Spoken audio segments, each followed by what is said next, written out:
Honorable Chief Guests, Dr. Srinivas and Mr. Rajesh Rao, Reverend Fathers, Headmistress, Sister Lily, members of the staff,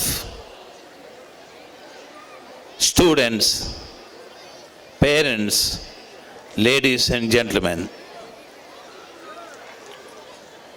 ಇಡೀ ಸಮಾರಂಭವನ್ನು ನಾವು ಇವತ್ತು ಪ್ರಾರಂಭ ಮಾಡಿದ್ದು ಬೆಲೂನನ್ನು ಆಕಾಶದೆಡೆಗೆ ಬಿಡುವುದರ ಒಂದು ಸುಂದರವಾದ ದೃಶ್ಯದಿಂದ. ಈ ಬೆಲೂನ್ಗಳನ್ನು ಬಿಡುವಾಗ ನನಗೊಂದು ಕತೆ ನೆನಪಿಗೆ ಬರ್ತಾ ಇದೆ.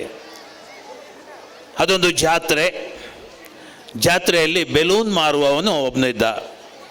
ಆತನು ಕೂಡ ಬೆಲೂನ್ಗಳನ್ನು ಊದಿ ಒಂದು ಕೋಲಿಗೆ ಕಟ್ಟಿ ಅವುಗಳನ್ನು ಮಾರೋಕ್ಕೆ ಅಲ್ಲೇ ನಿಂತ್ಕೊಂಡಿದ್ದ.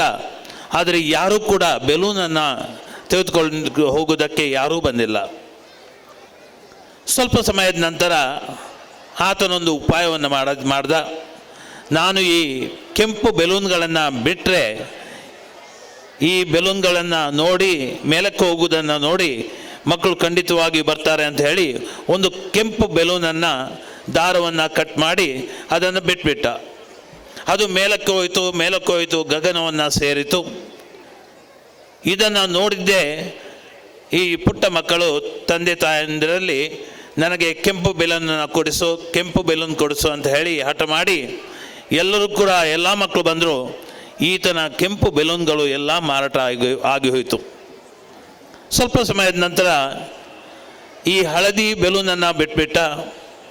ಸ್ವಲ್ಪ ಸಮಯದಲ್ಲಿ ಉಳಿದ ಮಕ್ಕಳೆಲ್ಲ ಬಂದು ಹಳದಿ ಬೆಲೂನನ್ನು ತೆಗೆದುಕೊಂಡು ಹೋದರು. ಸ್ವಲ್ಪ ಸಮಯದ ನಂತರ ಅಲ್ಲಿ ನೀಲಿ ಬೆಲೂನನ್ನು ಬಿಟ್ಬಿಟ್ಟ.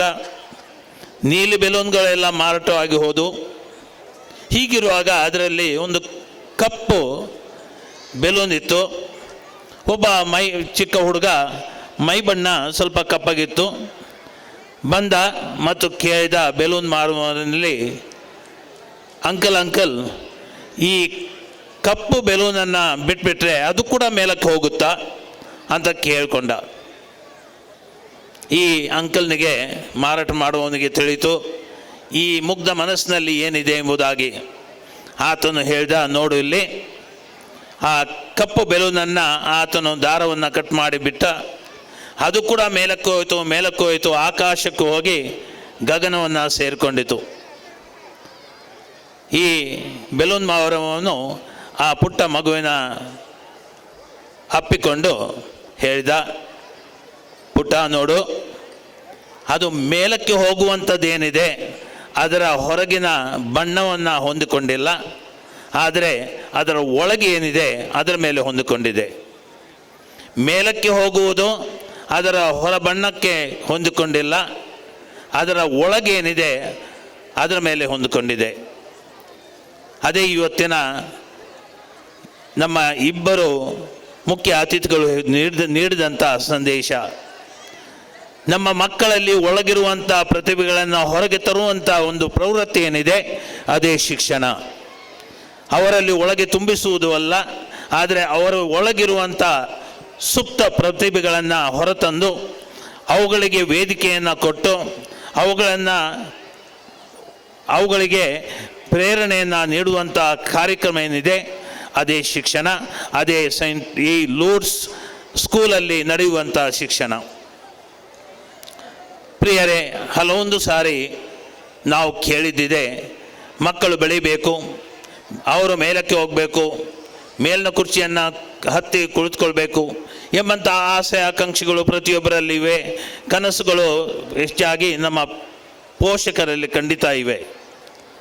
ಆದರೆ ಆ ಮಕ್ಕಳಲ್ಲಿರುವಂಥ ಪ್ರತಿಭೆಗಳು ಏನು, ಯಾವುದನ್ನು ಅವರು ಸಾಧಿಸಬಹುದು, ಯಾವುದನ್ನು ಸಾಧಿಸುವುದಕ್ಕೆ ಅಸಾಧ್ಯ, ಇವುಗಳನ್ನು ತಿಳಿದುಕೊಂಡು ಅವುಗಳ ಪ್ರತಿಭೆಗೆ ತಕ್ಕಂತೆ ಅವರಿಗೆ ಮಾರ್ಗದರ್ಶನವನ್ನು ನೀಡುವಂಥದ್ದು ನಾವು ಪೋಷಕರು ಮಾಡಬೇಕಾದಂಥ ಕೆಲಸ. ಆದರೆ ಮಕ್ಕಳಲ್ಲಿ ಅತಿ ಹೆಚ್ಚು ಪ್ರಭಾವ ಬೀರುವಂಥ ವಿಷಯಗಳನ್ನು ಒಂದು ಹೇಳಲೇಬೇಕಾಗುತ್ತೆ ಈ ಸಂದರ್ಭದಲ್ಲಿ. ಯಾಕೆಂದರೆ ಹಲವಾರು ಮಂದಿ ನೀವು ಪೋಷಕರು ಇದ್ದೀರಿ. ನಾವು ಹಲವು ಸಾರಿ ಕೇಳಿದಂಥ ವಿಷಯ ಮಕ್ಕಳ ಮನೆ ಮೊದಲ ಪಾಠಶಾಲೆ, ಮನೆ ಮೊದಲ ಪಾಠಶಾಲೆ ಎಂಬುದಾಗಿ ನಾನು ಹಲವು ಸಾರಿ ಕೇಳಿದ್ದಿದೆ. ಹಾಗಾದರೆ ಮೊದಲ ಶಿಕ್ಷಕರು ಯಾರು?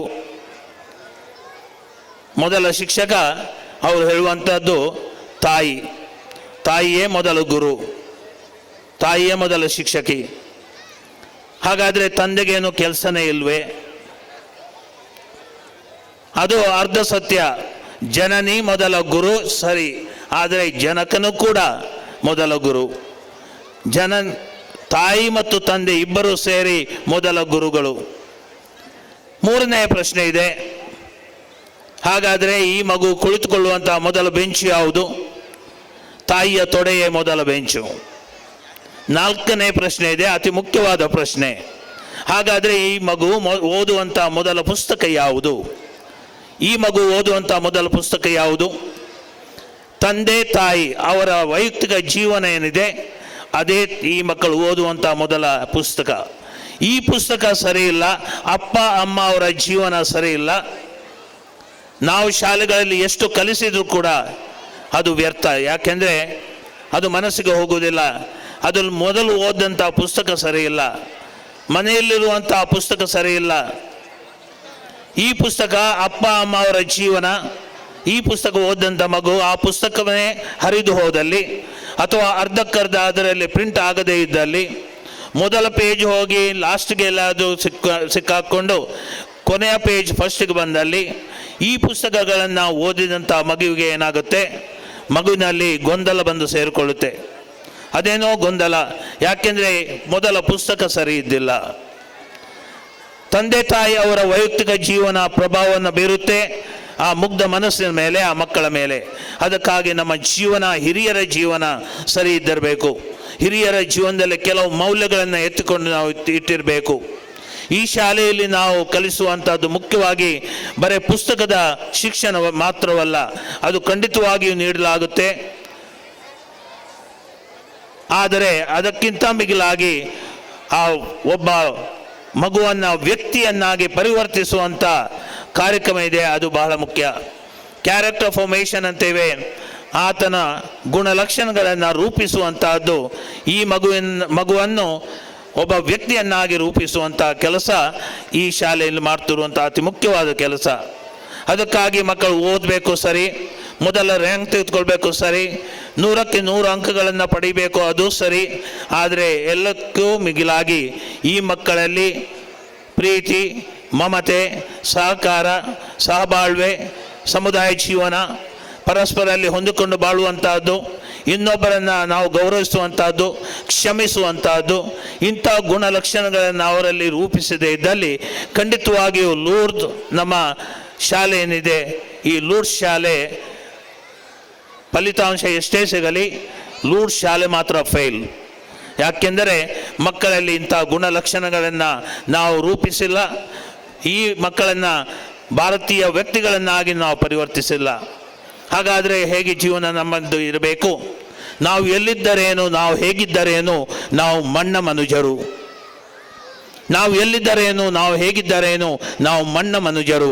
ಭಾಷೆ ಯಾವುದಾದರೇನು, ದೇಶ ಎಂತಿದ್ದರೇನು, ನಾವು ಭಾರತೀಯರು. ಗಂಗೆ ಎಲ್ಲಿ ಹರಿದರೇನು, ತುಂಗೆ ಎಲ್ಲಿ ಹರಿದರೇನು, ನಾಡ ನದಿಗಳೆಲ್ಲವೂ ಒಂದೇ ಅಲ್ಲವೇ? ರಾಗ ಹೇಗಿದ್ದರೇನು, ತಾಳ ಎಂತಿದ್ದರೇನು, ರಾಗ ತಾಳ ಸೇರಿ ಸಂಗೀತವೇ ಸಂಗೀತವೇ. ಹಾಗಾದರೆ ನಾವು ಜೊತೆಯಲ್ಲಿ ಬಾಳುವಂಥದ್ದು, ಯಾವುದೇ ಗುಂಪಿಗೆ ಸೇರಿರಲಿ, ಯಾವುದೇ ಧರ್ಮವನ್ನು ಪಾಲಿಸ್ತಾ ಇರಲಿ, ಯಾವುದೇ ಸ್ಥಳದಿಂದ ಆತನು ಹುಟ್ಟಿ ಬರಲಿ, ಯಾವುದೇ ಭಾಷೆಯನ್ನು ಆಡ್ತಾ ಇರಲಿ, ಕೊನೆಗಂತೂ ನಾವು ಎಲ್ಲರೂ ಕೂಡ ಒಂದೇ ಸಮುದಾಯಕ್ಕೆ ಸೇರಿದವರು, ನಾವು ಒಂದೇ ದೇಶಕ್ಕೆ ಸೇರಿದವರು, ನಾವು ಭಾರತೀಯರು. ನಾವು ಪರಸ್ಪರ ಸಹೋದರ ಸಹೋದರಿಯರು ಎಂಬಂಥ ವಿಷಯವನ್ನು ಮನಸ್ಸಲ್ಲಿ ಇಟ್ಟುಕೊಂಡು ನಾವು ಸಹಬಾಳ್ವೆಯನ್ನು ಮಾಡದೇ ಇದ್ದಲ್ಲಿ, ಜೊತೆಯಲ್ಲಿ ನಾವು ಸಂತೋಷದಿಂದ, ತೃಪ್ತಿಯಿಂದ, ನೆಮ್ಮದಿಯಿಂದ ಪರಸ್ಪರ ಸಹಕಾರವನ್ನು ನೀಡಿ ನಾವು ಬಾಳದೇ ಇದ್ದಲ್ಲಿ ಖಂಡಿತವಾಗಿಯೂ ನಮ್ಮ ಸಮಾಜವಲ್ಲ, ನಮ್ಮ ಭಾರತ ದೇಶ ಆ ಮಹಾತ್ಮ ಗಾಂಧಿಯವರಂಥ ಪುಣ್ಯರು ಕಂಡಂಥ, ಕನಸು ಕಂಡಂಥ ಈ ಭಾರತವಲ್ಲ. ನಾವೆಲ್ಲರೂ ಕೂಡ ಒಂದು ತೋಟದಲ್ಲಿ ಹೇಗೆ ಹಲವು ಹೂಗಳು, ಬೇರೆ ಬೇರೆ ಜಾತಿಯ ಹೂಗಳು, ಬೇರೆ ಬೇರೆ ಕಲ್ಲರಿನ ಹೂಗಳು ಜೊತೆಯಲ್ಲಿರ್ತವೆ, ಅದೇ ರೀತಿಯಲ್ಲಿ ನಾವು ಕೂಡ ಎಲ್ಲಿದ್ದರೇನು, ಹೇಗಿದ್ದರೇನು, ಭಾಷೆ ಯಾವುದಾದರೇನು, ಕೊನೆಗಂತೂ ನಾವು ಮಣ್ಣ ಮನುಜರು ಎಂಬಂಥ ವಿಷಯವನ್ನು ಗಮನದಲ್ಲಿಟ್ಟುಕೊಂಡು ನಾವು ಜೊತೆಯಲ್ಲಿ ಬಾಳುವಂಥ, ಜೊತೆಯಲ್ಲಿ ಪಯಣಿಸುವಂಥ, ಜೊತೆಯಲ್ಲಿ ಸಾಗುವಂಥ ನಮ್ಮ ಹಠವನ್ನು ನಾವು ಬಿಡುವುದಕ್ಕೆ ಕೂಡದು. ಈ ಶಾಲೆಯಲ್ಲಿ ನಾನು ಇವತ್ತು ಈ ಸಂದರ್ಭದಲ್ಲಿ ಕೆಲವರನ್ನು ಸ್ಮರಿಸಲೇಬೇಕು. ಮುಖ್ಯವಾಗಿ ಈ ಶಾಲೆಯ ಮಾರ್ಗದರ್ಶನವನ್ನು ನೀಡ್ತಿರುವಂಥ ನಮ್ಮ SMS ಸೊಸೈಟಿ, ಎಜುಕೇಷನ್ ಸೊಸೈಟಿ ಮತ್ತು ಮೌಂಟ್ ಕಾರ್ಮೆಲ್ ಎಜುಕೇಷನ್ ಸೊಸೈಟಿ ಇದರ ಕಾರ್ಯದರ್ಶಿಗಳು ಇಲ್ಲಿದ್ದಾರೆ ನಮ್ಮ ಜೊತೆಯಲ್ಲಿ. ಕ್ಲಿಫರ್ಡ್ ರೋಷನ್ ಪಿಂಟೋ ಇವರು, ಅವರಿಗೆ ನಾನು ಧನ್ಯವಾದಗಳನ್ನು ಅರ್ಪಿಸ್ತೇನೆ. ಯಾಕೆಂದರೆ ಅವರ ಸೇವೆಯ ಮುಖಾಂತರ ಇವತ್ತು ನಮ್ಮ ಶಾಲೆಗಳು ಎಲ್ಲೇ ಇರಲಿ, ಅವು ಎಲ್ಲ ಶಾಲೆಗಳು ಹೊಸ ಒಂದು ಹಂತಕ್ಕೆ ಬಂದು ಮುಟ್ಟಿದ್ದಾವೆ. ಅದು ಅವರ ಕಷ್ಟದ ಫಲ. ನಮ್ಮ ಶಾಲೆಯಲ್ಲಿ ದಿನಂಪ್ರತಿ ಈ ಮಕ್ಕಳ ಜೊತೆಯಲ್ಲಿ ಇರುವಂಥದ್ದು ನೀವು ನೋಡ್ತಾ ಇದ್ದೀರಿ. ಫಾದರ್ ಆಲ್ವೈನ್ ಸ್ಟಾನಿಸ್ಲಸ್ ರವರು ನಿಮ್ಮ ಮಕ್ಕಳ ಜೊತೆಯಲ್ಲಿ, ನಿಮ್ಮ ಶಾಲೆಯಲ್ಲಿದ್ದು ನಿಮ್ಮ ಮಕ್ಕಳಿಗೆ ಮಾರ್ಗದರ್ಶನವನ್ನು ನೀಡುವುದು ಮಾತ್ರವಲ್ಲ, ಹಂತ ಹಂತದಲ್ಲಿ ಮಕ್ಕಳಿಗೆ ಮತ್ತು ಇಲ್ಲಿರುವಂಥ ಅಧ್ಯಾಪಕ ವರ್ಗದವರಿಗೆ ಪ್ರೋತ್ಸಾಹವನ್ನು ನೀಡುತ್ತಾ ಬಂದಿದ್ದಾರೆ. ಅದಕ್ಕಾಗಿ ನಮ್ಮ ಶಿಕ್ಷಣದ ಒಂದು ಗುಣಮಟ್ಟ, ಕ್ವಾಲಿಟಿ ಏನಿದೆ, ಗುಣಮಟ್ಟ ಏನಿದೆ, ಈ ಹಂತಕ್ಕೆ ಬಂದು ನಿಂತಿದೆ. ಇವತ್ತು ನೀವು ನೋಡ್ತಾ ಇದ್ದೀರಿ, ಈ ಪ್ರೋಗ್ರಾಮನ್ನು ಕಂಪೇರ್ ಮಾಡ್ತಿರುವಂಥ 3 ಮಕ್ಕಳು, ಹುಡುಗರು ಎಷ್ಟು ಸುಂದರವಾಗಿ ಆಂಗ್ಲ ಭಾಷೆಯಲ್ಲಿ ಮಾತಾಡ್ತಾ ಇದ್ದಾರೆ. ಯಾವುದೇ ಭಯವಿಲ್ಲದೆ ಮುಂದಕ್ಕೆ ಬಂದು ಸುಂದರವಾಗಿ ಈ ಕಾರ್ಯಕ್ರಮವನ್ನು ನಡೆಸ್ಕೊಡ್ತಾ ಇದ್ದಾರೆ. ಇದಕ್ಕೆ ಮೂಲತಃ ಕಾರಣ ಅವರಿಗೆ ನಾನು ಅಭಿನಂದನೆಗಳನ್ನು ಸಲ್ಲಿಸಬೇಕು. ಈ 3 ಮಕ್ಕಳಿಗೆ ಕೂಡ ಒಂದು ಸಾರಿ ಜೋರಾಗಿ ಕೈ ಚಪ್ಪಾಳೆಯನ್ನು ಕೊಡಿ. ಮತ್ತು ಅವರಿಗೆ ಮಾರ್ಗದರ್ಶನವನ್ನು ಕೊಡ್ತಿರುವಂಥವರು ಫಾದರ್ ಆಲ್ವಿನ್ ಸ್ಟಾನಿಸ್ಲಸ್ ರವರು ಮತ್ತು ಇಲ್ಲಿನ ಅಧ್ಯಾಪಕ ವೃಂದದವರು.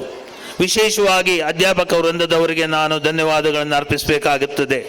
ಯಾಕೆಂದರೆ ದಿನಂಪ್ರತಿ ಶಾಲೆಗೆ ಬಂದು ಈ ಪುಟ್ಟ ಮಕ್ಕಳಿಗೆ ಶಿಕ್ಷಣವನ್ನು ನೀಡುವುದು ಮಾತ್ರವಲ್ಲದೆ ವಿವಿಧ ಕಾರ್ಯಕ್ರಮಗಳಲ್ಲಿ ಅವರಿಗೆ ಅವಕಾಶವನ್ನು ಮಾಡಿಕೊಟ್ಟು, ತರಬೇತಿಯನ್ನು ಕೊಟ್ಟು, ಇವತ್ತಿನ ಕಾರ್ಯಕ್ರಮವನ್ನು ನೋಡ್ತಾ ಇದ್ದೀರಿ, ಇಷ್ಟು ಸುಂದರವಾಗಿ ನಡೆಯುತ್ತಾ ಇದ್ದರೆ ಅದು ಅವರ ಕಷ್ಟದ ಫಲ. ನಿಮ್ಮ ಪೋಷಕರ ಪರವಾಗಿ ಮತ್ತು ನಮ್ಮ ಮ್ಯಾನೇಜ್ಮೆಂಟ್ ಪರವಾಗಿ ನಾನು ಎಲ್ಲ ಅಧ್ಯಾಪಕ ವೃಂದದವರಿಗೆ ಮತ್ತು ಈ ಮಕ್ಕಳಿಗೆ ಮಾರ್ಗದರ್ಶನ ನೀಡಿದಂಥ ಪ್ರತಿಯೊಬ್ಬರಿಗೆ ಅಭಿನಂದನೆಗಳನ್ನು ಸಲ್ಲಿಸ್ತೇನೆ, ಧನ್ಯವಾದಗಳನ್ನು ಸಮರ್ಪಿಸ್ತೇನೆ. ಸಿಸ್ಟರ್ ಲಿಲ್ಲಿ ಇವರು ಮುಖ್ಯ ಅಧ್ಯಾಪಕಿ, ಇಲ್ಲಿ ಹೆಡ್ ಮಿಸ್ಟ್ರೆಸ್ ಆಗಿದ್ದಾರೆ. ಅವರ ಶ್ರಮದಿಂದಾಗಿ ಮತ್ತು ಅವರ ಸಭೆ ಏನಿದೆ, ಅವರ ಸಭೆಯ ಬೇರೆ ಇತರ ಸಿಸ್ಟರ್ಸ್ಗಳು ಇದ್ದಾರೆ ಈ ಶಾಲೆಯಲ್ಲಿ, ಅವರಿಗೆ ನಾನು ವಿಶೇಷವಾಗಿ ಧನ್ಯವಾದಗಳನ್ನು ಅರ್ಪಿಸ್ತೇನೆ ಮತ್ತು ಅಭಿನಂದನೆಗಳನ್ನು ಸಲ್ಲಿಸ್ತೇನೆ. ಈ ವೇದಿಕೆಗೆ ಮೇಲಕ್ಕೆ ಬಂದು ಸುಂದರವಾದ ಡ್ಯಾನ್ಸ್ಗಳನ್ನು ಮಾಡಿ ವಿವಿಧ ಕಾರ್ಯಕ್ರಮವನ್ನು ಮಾಡ್ತಾ ಬಂದಿದ್ದ ಎಲ್ಲ ಮಕ್ಕಳಿಗೆ ಮತ್ತು ಮುಂದಿನ ಕಾರ್ಯಕ್ರಮಗಳಲ್ಲಿ ಭಾಗವಹಿಸುತ್ತಿರುವಂಥ ಎಲ್ಲ ನಮ್ಮ ಮಕ್ಕಳಿಗೆ ನಾನು ಮುಂಚಿತವಾಗಿ ಅಭಿನಂದನೆಗಳನ್ನು ಸಲ್ಲಿಸ್ತಾ ನನ್ನ ಮಾತುಗಳಿಗೆ ವಿರಾಮವನ್ನು ನೀಡ್ತಾ ಇದ್ದೇನೆ. ಜೈ ಭಾರತ್, ಜೈ ಕರ್ನಾಟಕ, ಜೈ ಪ್ರಭು ಯೇಸು ಕ್ರಿಸ್ತ.